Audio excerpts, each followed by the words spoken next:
Ay, grabe. Pinipimpos ako sugad. Oh, let's do my makeup na. Kapag skincare na ako. Caroline Ana ko ibang gamiton ko na color. Medyo light brown. Medyo lang sundi. Taupe. In the shade taupe. Pag alam ko makakalitang sa tinted.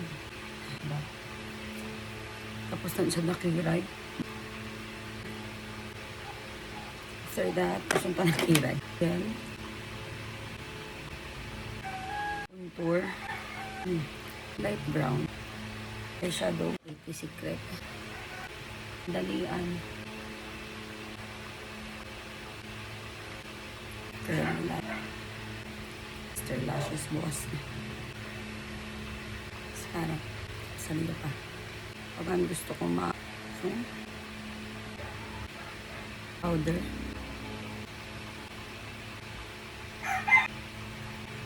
Tapos na. Tapos blush. Favorite blush ko na sugad. Igo ng Glam R. Kabila naman. Alam, maubos ko na gali.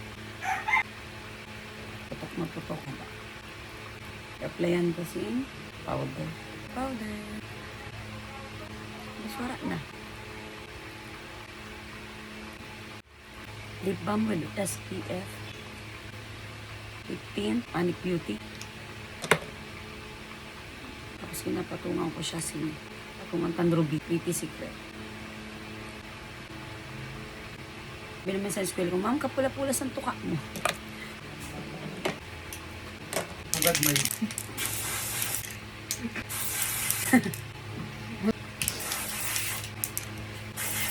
Dry shampoo. Pagkaloka.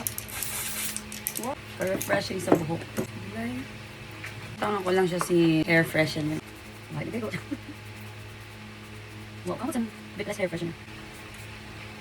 Yung hair oil, pero sa dorho lang. Sa dorho lang. Kalimutan ko gali mag-translucent powder. Hindi lang.